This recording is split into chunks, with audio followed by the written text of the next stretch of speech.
Bien, bonjour à tous, je me présente Axel, je vais vous expliquer comment utiliser le logiciel IG Copypot qui va permettre d'automatiser vos tâches sur Instagram, notamment celles qui sont les plus rudes. Alors celui-ci est en partenariat avec Synerve, il va vous expliquer de manière plus détaillée comment l'utiliser.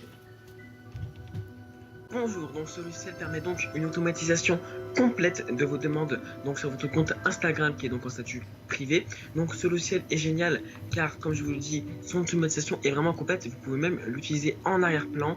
Il détient une efficacité optimale, une rapidité, contrairement à certains logiciels qui sont présents sur le web qui acceptent donc ces demandes.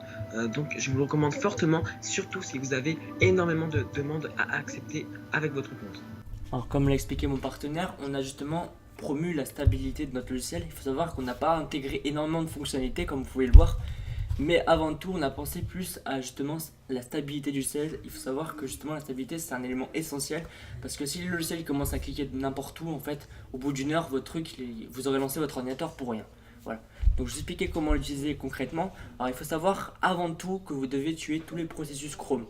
Alors quand j'appelle tuer un processus, ça veut dire l'éteindre, hein, clairement. Donc quand j'ai une tâche importante sur Google, il faut que je vérifie que je l'ai bien enregistré avant d'appuyer sur le bouton Clear All Chrome Process qui va le tuer. Par la suite, vous aurez à entrer un nom de profil qui va créer une image globale de votre compte. Donc en gros, il va retenir les identifiants, les cookies, blablabla.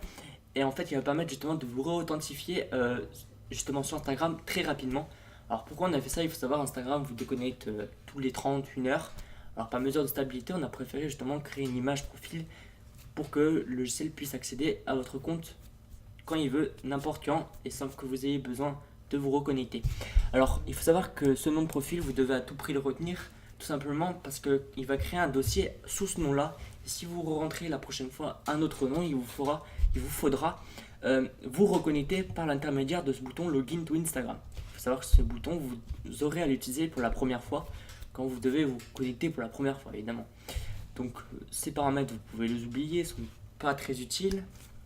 Par la suite, il faut tenir compte des latences. Il faut savoir que si vous avez une mauvaise connexion, tout comme la mienne, vous aurez des latences, notamment quand vous avez beaucoup de requêtes. Parce qu'il faut savoir qu'il va devoir télécharger toutes les requêtes, enfin toutes les demandes, et que ça prend parfois du temps. Alors vous devez, entre guillemets, estimer ce temps de latence et l'insérer ici en secondes, afin justement de prévenir de certains problèmes. Le random pause, il va simuler justement une activité humaine en effectuant des pauses. Il faut savoir, l'humain n'effectue pas des tâches 24 heures sur 24. Le bouton Start va démarrer toutes les tâches. Alors Massive Run, nous vous déconseillons pour l'instant d'utiliser, il est difficile à utiliser. Start, c'est très simple, vous cliquez, ça démarre. Vous aurez quelques rappels. Il va donc se rendre sur une URL qui sera directement justement les demandes de requête. Alors comme vous l'avez vu, j'ai mis 7 secondes de latence, donc il va attendre 7 secondes. Et il va commencer à approuver.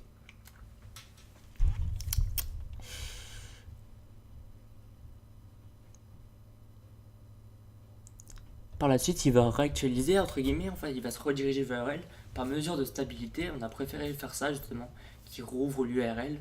Comme ça, il n'y a aucun problème. Il va pas commencer, s'il a par exemple cliqué sur demande d'abonnement sans faire exprès, ce qui arrive très rarement, mais ça peut arriver, et il sera remis à zéro et il n'y aura plus aucun souci pour le temps qui suit.